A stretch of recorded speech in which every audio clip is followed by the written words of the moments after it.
दोस्तों, जब ये शुरू हुआ था तब किसी को उम्मीद नहीं थी कि रामायण इतना अधिक लोकप्रिय साबित होगा। और जब दूरदर्शन पर इसका पुनः प्रसारण हुआ तो फिर इसने नए रिकॉर्ड्स कायम किए।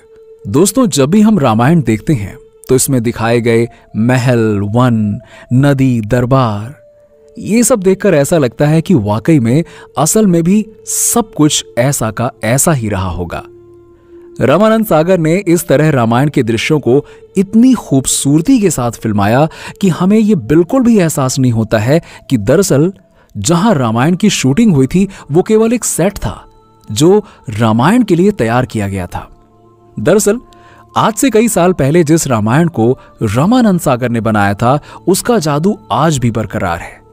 रामायण को फिल्माने के लिए एक ऐसी जगह की जरूरत थी जहां वन, नदी, खाली मैदान, पहाड़ और समुद्र तट एक साथ हो, ताकि अलग अलग दृश्यों को फिल्माने के लिए ज्यादा दिक्कत ना हो।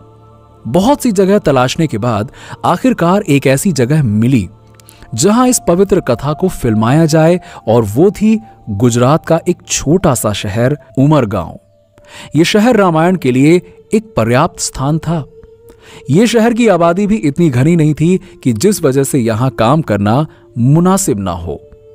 हालांकि इसके अलावा रामायण की ज्यादातर शूटिंग रामानंद सागर के बंगले सागर विला में हुई थी। कुछ सीन आउटडोर हैं। जब शूटिंग बाहर होती तो वहां के थिएटर आर्टिस्ट और अन्य कलाकारों की मदद ली जाती थी।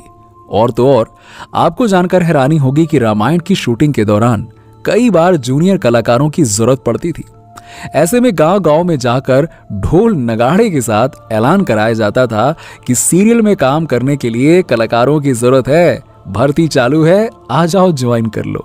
वहीं सीता यानी कि दीपिका चिखलिया से रामानंद सागर ने कहा था कि सीता ऐसी लगनी चाहिए कि स्क्रीन पर आए तो इंट्रोड्यूस ना करना पड़े, दर्शकों को यह बताना ना पड़े कि ये सीता माता है, दर्शकों को यह ना बताना पड़े कि वो जो 2-3 लड़कियां चल रही हैं उनमें सीता कौन है। इस तरह 4-5 स्क्रीन टेस्ट और कई राउंड के बाद दीपिका चुन ली गई। इससे पहले माता सीता के लिए जूही चावला को अप्रोच किया गया था, लेकिन उन्होंने इस रोल को करने से मना कर दिया था। रामायण के प्रसारण के दौरान सड़कें सूनी हो जाती थीं। घर के सभी लोग एक साथ टीवी के सामने बैठकर रामायण देखने लगते थे। बहुत से घरों में तो लोग इस दौरान अपने टीवी पर माला भी चढ़ाते थे।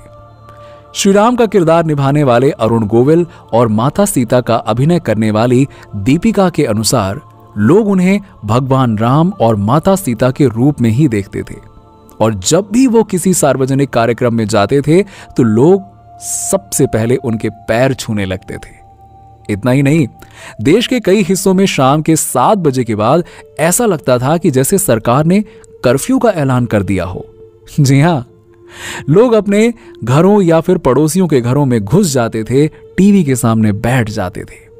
रामायण ने जितनी प्रसिद्धि हासिल की उतनी प्रसिद्धि और किसी धार्मिक शो को शायद ही मिली होगी। लेकिन बहुत कम लोग इस बात को जानते हैं कि रामायण को सूचना और प्रसारण मंत्रालय से कई बार रिजेक्ट कर दिया गया था। इसके चक्कर में रामानंद सागर ने कितनी बार सरकारी दफ्तरों के चक्कर लगाए थे और तब जाकर रामायण को प्रसारित करने की इजाजत मिली थी। वैसे दोस्तों, आपको रामायण अब कितनी पसंद है, इसका सबूत एक लाइक से जरूर दीजिएगा, क्योंकि इससे हमें पता चलेगा कि आज भी रामायण को लोग कितना पसंद करते हैं। जितना पहले करते थे उतना ही या उससे ज्यादा। लाइक जरूर कीजिएगा, वीडियो को शेयर करिए। मिलते हैं आपसे अगले वीडियो में।